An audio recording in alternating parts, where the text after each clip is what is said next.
প্রাগ European ইউনিয়নের অন্তর্ভুক্ত check রিপাবলিকের capital এবং মধ্যযুগীয় খুব সুন্দর একটি ট্যুরিস্ট লোকেশন হলো প্রাগ, যেখানে রয়েছে মধ্যযুগীয় খুব সুন্দর আর্কিটেক্ট, তার সাথে কালচার। আজকে আমি তোমাদের নিয়ে যাচ্ছি সেই প্রাগে। আজকে হচ্ছে আমার দ্বিতীয় ভ্লগ। আমি সুনন্দা, প্রবাসে আমার জগতে প্রাগের দ্বিতীয় ভ্লগে তোমাদের সবাইকে ওয়েলকাম।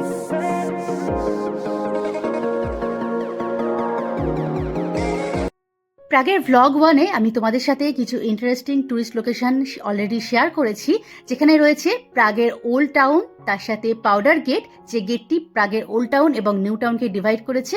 আর তার সাথে রয়েছে আরেকটি অ্যাট্রাকশন, যেটা না দেখলেই নয়, অ্যাস্ট্রোনমিক্যাল ক্লক, যেটা দেখতে প্রাগে অনেকেই দূর দূরান্ত থেকে ছুটে আসে। আমাদের দেশে তাজমহলের মতন এই ঘড়িটিও যিনি তৈরি করেছিলেন তার চোখটি অন্ধ করে দেওয়া হয়েছিল। তো সেই ঘড়িটি আমি তোমাদের সাথে অলরেডি শেয়ার করেছি, না দেখে থাকলে প্লিজ আমার ভ্লগ 1টি তোমরা একবার আমার চ্যানেলে গিয়ে দেখে নাও। আজকে আমি তোমাদের সাথে শেয়ার করছি চার্লস বিচ এবং তার সাথে এই রিভারটি। এই রিভারটির নাম আমি তোমাদের সাথে ডেসক্রিপশনে শেয়ার করে দিচ্ছি। আর চার্লস বিচ সম্বন্ধে তো তোমরা অনেকেই জানো। প্রাগ আসলে চার্লস বিচের কথা এক কথায় মনে আসে। এটি হলো সবথেকে ইন্টারেস্টিং একটা লোকেশন। চার্লস বিচে আসার জন্য আমি তোমাদের যে পারফেক্ট টাইমটা সাজেস্ট করব সেটা হলো সানসেটের ঠিক আগে, অর্থাৎ বিকেল 3টে থেকে 4টের সময় তোমরা চেষ্টা করো সানসেটের আগে এই চার্লস বিচটা দেখতে আসার। খুবই সুন্দর লাগে। সিটির আশেপাশে যে কালার এবং তার সাথে জলের রিফ্লেকশন, ব্রিজের ওপর এই ভিউটা অপূর্ব সুন্দর লাগে। এই ব্রিজটির কনস্ট্রাকশন শুরু হয়েছিল 1357 সালে কিং চার্লস 4-এর সময়, কিন্তু এটা শেষ হয়েছিল 1402 সালে। এই ব্রিজটিও কিন্তু প্রাগ সিটির মতনই দ্বিতীয় বিশ্বযুদ্ধের কোনো ক্ষয়ক্ষতির মুখোমুখি হয়নি। তাই জন্য এখনো পর্যন্ত তোমরা বলতে পারো চার্লস বিচ, প্রাগ সিটি এগুলো কিন্তু বিশ্বযুদ্ধের ক্ষয়ক্ষতি থেকে অনেক দূরে রয়েছে এবং নিজেদের ঐতিহ্যকে এবং নিজের পুরনো আর্কিটেক্টকে ধরে রাখতে পেরেছে এই একটাই কারণে। এই চার্লস ব্রিজ কিন্তু আগে পরিচিত ছিল স্টোন ব্রিজ বা প্রাগ ব্রিজ নামে, কিন্তু 1870 সাল থেকে এই চার্লস ব্রিজটির নামকরণ করা হয় চার্লস ব্রিজ হিসেবে। এই ব্রিজটিকে মিস্টেরিয়াস ব্রিজ বা ভৌতিক ব্রিজও বলা হয়, কারণ এখানে কিছু ঘটনা রয়েছে যে ঘটনাগুলো যদিও মানুষকে কোনো ক্ষতির মুখে এনে দেয়নি, কিন্তু কিছু ভৌতিক নিদর্শন এখানে পুরনো মানুষেরা পেয়েছিল বলে কথায় আছে।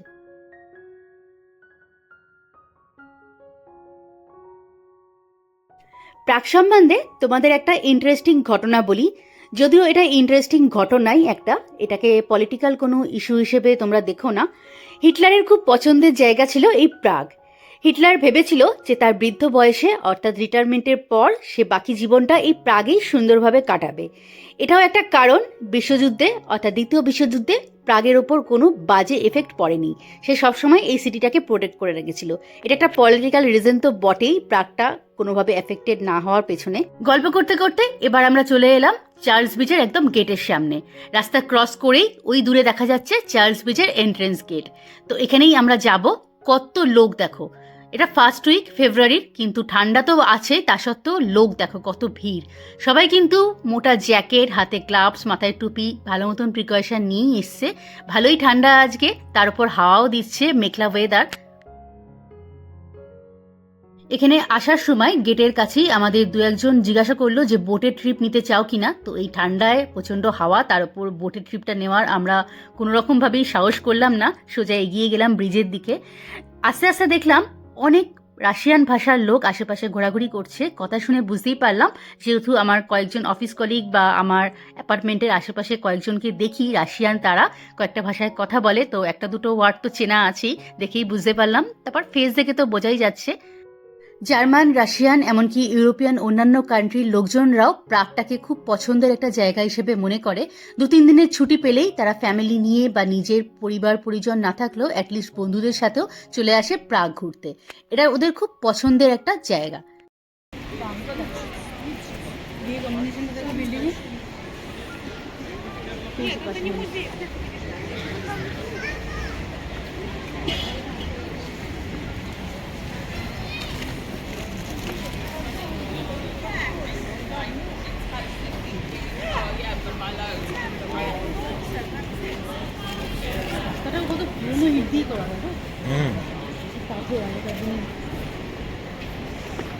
অনেকটা হাইডেলবার্গের ব্রিজের মতোই ফিলিং, বাট বহু পুরনো।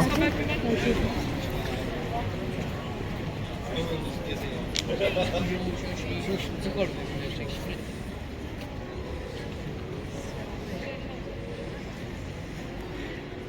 Charles bridge.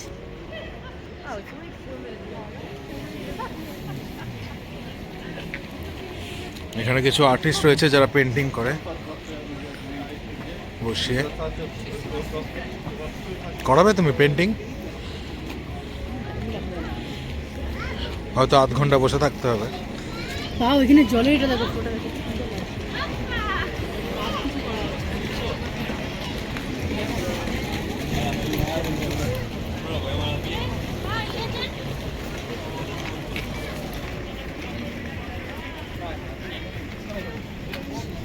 বাক্সটা করে দেখি তো।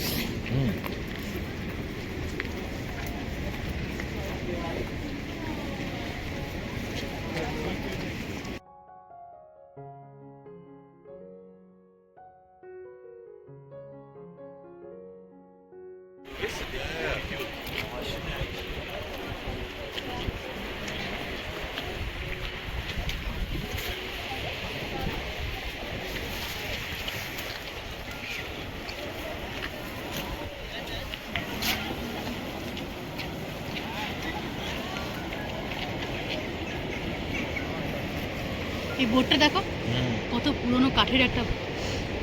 এই বোট রাইড আমাদের জিজ্ঞাসা করছিল তো। মানে ওল্ড টাউনে যে একটা ট্র্যাডিশনাল অথেন্টিক একটা ফিল রয়েছে এটার মধ্যে। পুরো কাঠটা দেখো, অতটা সেই হিট, বজরা টাইপের মনে হচ্ছে না একার দিনে। ওটা হিটেড বোটই হবে, ভিতরে নিশ্চয়ই হিটিং আছে, নয়তো প্রচন্ড ঠান্ডা লাগবে। তো পায়রা এখানে দেখো, ড্যামটার মাঝখানটা কিন্তু একটা ব্যাপার আছে, কি সুন্দর এই জায়গাটা। ওখানে একটা আইল্যান্ড টাইপের করা আছে পেছনটা, ড্যামের ওদিকটা অনেকে গেছে,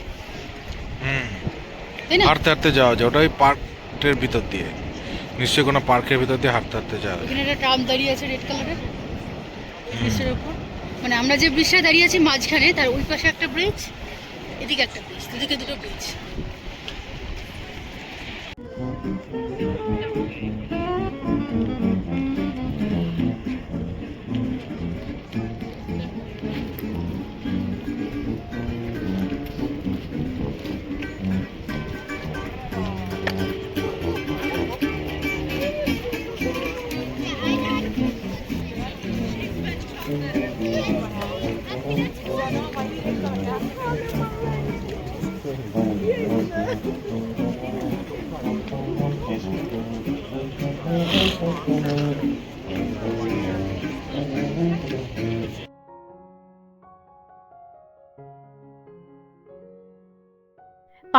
মিটার লম্বা এই চার্লস ব্রিজটি প্রাগ ক্যাসেল এবং ওল্ড টাউনের মধ্যে একটা সুন্দর কানেকশন তৈরি করেছে তো বটেই, তার সাথেও ইস্টার্ন এবং ওয়েস্টার্ন ইউরোপের ট্রেড রুটের মধ্যে একটা সুন্দর যোগাযোগ স্থাপন করেছে।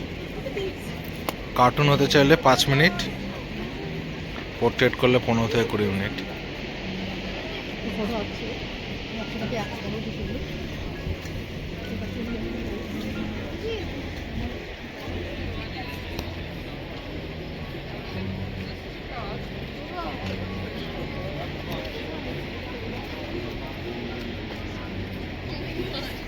চার্লস ব্রিজে চলতে চলতেই চোখে পড়ল এই স্ট্যাচুটাকে সবাই টাচ করছে এবং সেটা খুব মন থেকেই স্মরণ করছে। তো এটা দেখে মনে পড়লো এটার পেছনে প্রাগ এবং বোহেমিয়ার যে মিস্ট্রিয়াস একটা দিক রয়েছে, এটা হয়তো সেটাই। তো চলো আগে আমরা টাচ করে নিই জিনিসটা কি সেটা ফিল করি, তারপর তোমাদের সাথে শেয়ার করছি গল্পটা। এখানে এই স্ট্যাচুটায় সবাই হাত ছোঁয়াচ্ছে, এটার পেছনে একটা স্টোরি আছে, লয়্যালটি প্লাস ম্যারেজ রিলেটেড কিছু ব্যাপার আছে। তো সেটা তোমাদের আমি পরে বলছি। এখানে যা লাইন থেকে আগে বেরিয়ে যাই, সবাই ওয়েট করছে পরপর, দেখো কত লম্বা লাইন। পুরাণ কথা অনুসারে এই ডান দিকে যে রয়েছে কুইনের স্ট্যাচু, এখানে টাচ করলে তুমি প্রাগে আবার আসার সুযোগ পাবে। আর বাদিকে রয়েছে রাজা সেন্ট জন এবং তার বিশ্বস্ত কুকুরকে তো আমরা ফ্রেন্ডলি বিহেভিয়ার এবং তার লয়্যালটির জন্যই ভালোভাবে চিনে থাকি। এখানে রাজার কুকুরকে টাচ করার মানে হলো তোমার ম্যারেজে অর্থাৎ ম্যারেজ রিলেশনশিপে তুমি এরকমই লয়াল এবং ফ্রেন্ডলি থাকবে সারা জীবন। অনেক মাথায় দেখো কি সুন্দর পায়রা বসে আছে।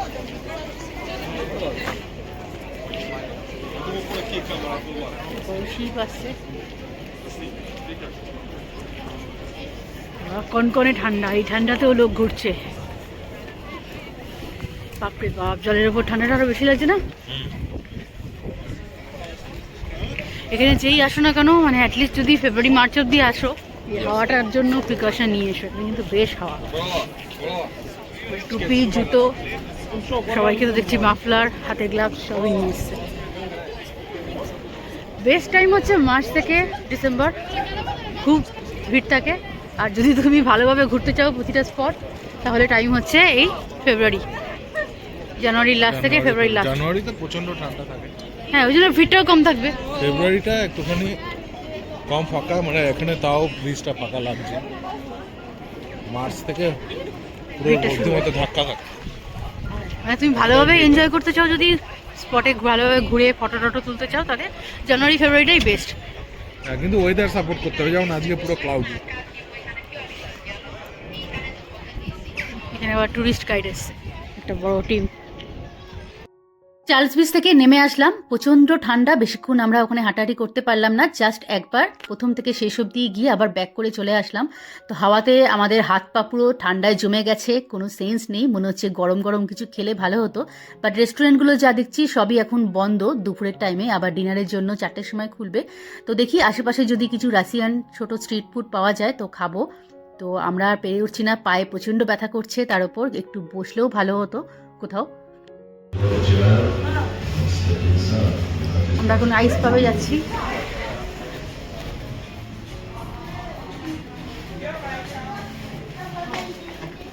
-4.6 ডিগ্রি টেম্পারেচার। পাবের পর আইস পাবটায় প্রতি 30 মিনিটস পর পর শো হয়। তো 300 এখানকার লোকাল কারেন্সিতে তোমায় পে করতে হয়, তাতে জ্যাকেট ইনক্লুডেড। আর যে কোনো একটা করে ড্রিঙ্কস তুমি নিজের পছন্দ মতন নিতে পারো। বাইরে প্রচণ্ড ঠান্ডা, সিটগুলোতে দেখতেই পাচ্ছ কীরকমভাবে সুন্দর সাজানো রয়েছে ব্ল্যাঙ্কেট দিয়ে, ওয়ার্ম করার জন্য সিটটাকে কভার দিয়ে রেখেছে। তো সবাই আবার এক্সট্রা ব্ল্যাঙ্কেটও রাখা রয়েছে পাশে, সবাই নিয়ে বসে আছে। তো আমরা ভেতরেই আসলাম, কারণ আমাদের পক্ষে সম্ভব না ওই ঠান্ডা সহ্য করে বাইরে বসা। মেনু দেখছেন মহাশয়, কিছু দেখতে পাচ্ছ? কীরকম? আর কিছু রিজনেবল খাবার দাবার কিছু কীরকম? আমরাই ভেতরে আছি শুধু একা ঠান্ডার জন্য, বাইরে সবাই এনজয় করছে, আমাদের পক্ষে তো সম্ভব না বাইরে বসাটা। তো ভেতরে বসছি। সো আমাদের হট ওয়াইন এসে গেছে, ভেতরে আবার লেবু দেওয়া রয়েছে দেখছি, তখনও খাইনি। গ্লাসটাও একটু অন্যরকম, তো ট্রাই করা যাক। চিনি দুটো টার্ম আমাদের চেঞ্জ করতে হবে হোটেল অবধি যাওয়ার জন্য। হোটেল যাওয়ার আগে একটা গ্রসারি শপে ঢুকবো, কিছু কেনার আছে। তো দেখছি ট্রামটা ভালোই ভিড় হয়ে আছে, যেহেতু এটা চার্লস বিচের ওপর থেকে যাচ্ছে, তো বেশিরভাগ টুরিস্টই রয়েছে এটাতে। আচ্ছা, হোটেল যাচ্ছি এই কথাটা শুনে তোমরা আবার ভেবো না আজকের দিনের আমাদের ঘোরা বা আমাদের এই যে সিটি এক্সপ্লোর করাটা শেষ হয়ে গেল, তা কিন্তু নয়।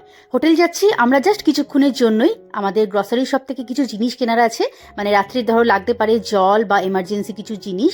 তো সেগুলো দোকান বন্ধ হওয়ার আগে জাস্ট তুলে হোটেলে রেখে একটু ফ্রেশ হয়েই আমরা আবার বেরিয়ে পড়ব। এখান থেকে আমরা একটা ট্রাম নেবো, দুটো ট্রাম চেঞ্জ করতে হলো।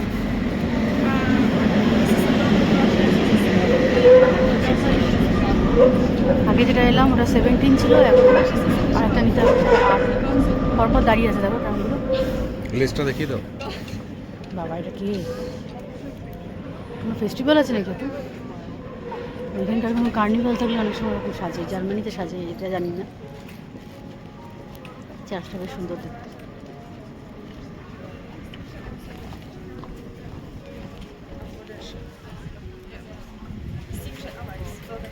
আছে 6-এর পেছনেই 8 আছে, 8-এ আমরা যাবো। কোথায় 8?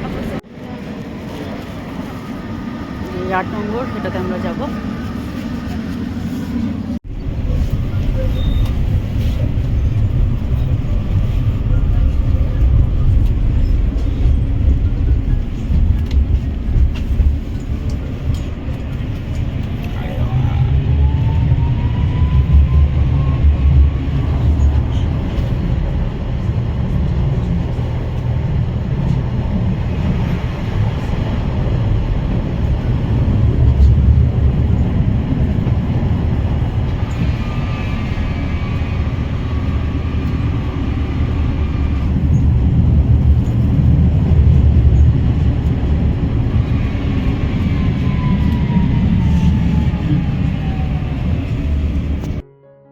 যে দেশেই আসি না কেন সেই দেশের লোকাল যে মার্কেট সেখানে ঢোকার ইচ্ছাটা আমার থাকেই সবসময়, যেখানে কী পাওয়া যায় নতুনত্ব। তো অনিশ বললো জল কিনতে হবে আর টুকটাক চিপস টিপস যদি লাগে রাত্রে খিদে পায় কিনে রাখার জন্য। কালকে সকালেও যদি তাড়াতাড়ি বেরোই তো লাগতে পারে, টুকটাক কিছু কিনে রাখি। তো তোমাদের সাথে শেয়ার করছি লোকাল মার্কেটটা।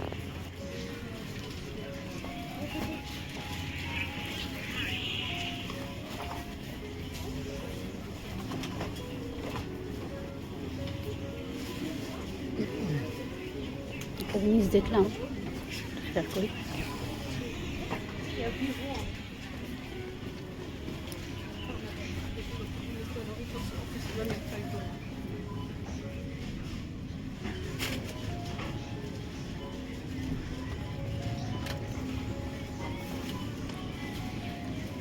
পেঁয়াজ দেখো ছোট্ট ছোট্ট,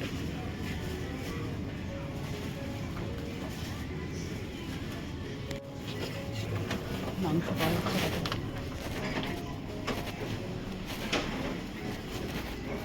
অনেক আবার খোঁজখবর নিয়ে এসছে রোববার খোলা এখানে মার্কেট। কি পুরো দিন খোলা রোববার? হ্যাঁ, এখানে একটা ব্রেড খুব ভালো খেয়েছি ব্রেকফাস্টে, একটা স্পেশাল প্রাগের চিকেন, ওটা নিয়ে যাবো। আর এগুলো কি গরু নাকি গো?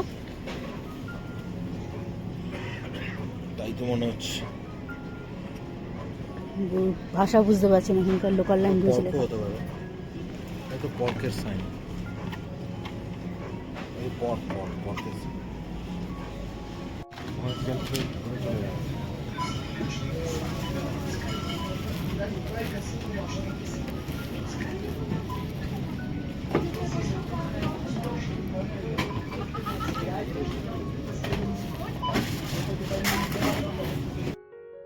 আমরা ঘরে এসে ফ্রেশ হয়ে, মানে আমি মেনলি স্নান করলাম, আর ঠান্ডাও লাগছিল প্রচণ্ড, তো প্রিকশন নিলাম আবার আর একটুখানি 1 ঘন্টা মতো রেস্ট নিয়ে নিলাম।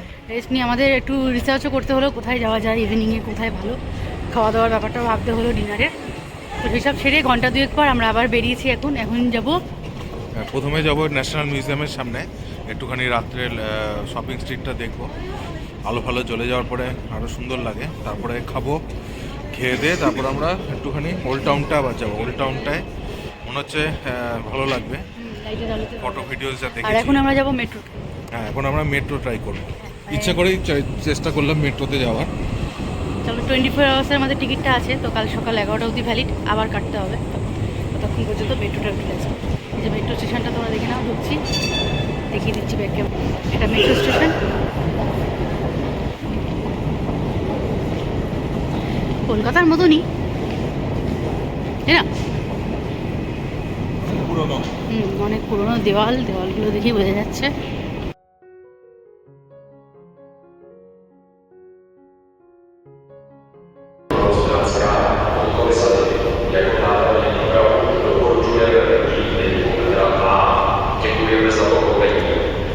Dear passengers, from Saturday the 8th of February until Friday the 28th of February, there is no tram service between Malmstrandsgade and Hultsfred. Please use Metro Line A as a replacement service. We apologise for any inconvenience caused.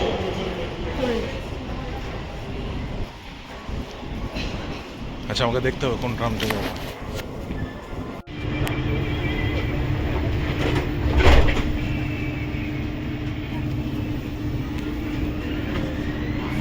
Příští stanice Hlavní nádraží. Přestup na linky S a další vlakové spoje.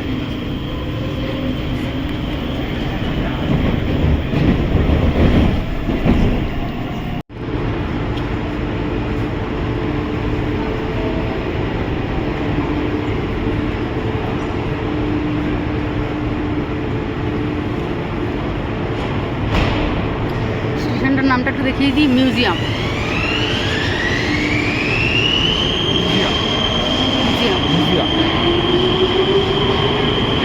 দেখ মেট্রোতে একটু English লেখা আছে, দেখে ভালো লাগছে metro স্টেশনটা, বোঝা যাচ্ছে অ্যাটলিস্ট। মিউজিয়ামটার নামটা একটু বলো কি? এটা ন্যাশনাল মিউজিয়াম। হ্যাঁ, এখানকার নামে কি? ভাষায় নারদনী মিউজিয়াম। বাবা, জানি না নারদনী বলে না কি বলে, বাট ইটস ন্যাশনাল মিউজিয়াম। ঠিক আছে, তো আমরা মেট্রো থেকে নামলাম। মেট্রোর গেট থেকে জাস্ট বেরিয়ে, ওই যে দেখো সবাই বেরোচ্ছে ওইখানে, ওটা মেট্রোর গেট, জাস্ট গেট থেকে বেরিয়ে তুমি মিউজিয়ামটা দেখতে পাবে। তো রাতের আলোতে ভালোই লাগছে দেখতে, বেশ বড়। এটা একটা মার্কেট, ওই যে ওইখানে নামটা লেখা আছে দেখো, ওই যে নারদনি মিউজিয়াম। সামনে থেকে দেখো কত বড় মিউজিয়ামটা,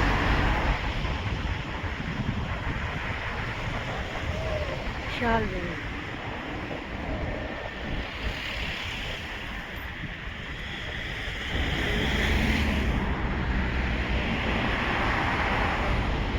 উপরের কাজটা ক্যামেরায় কতটা আসছে জানি না, খুবই সুন্দর। সিঁড়ির ওপরে দেখলাম অনেকে বসে আছে। মিউজিয়াম তো বন্ধ, এখন 7টা বাজে সন্ধে। তো ভেতরে যারা বসে আছে ওপরটায়, দেখি ওপরটায় গিয়ে যদি একটা ফটো তোলা যায়, দারুণ লাগছে আমাদের।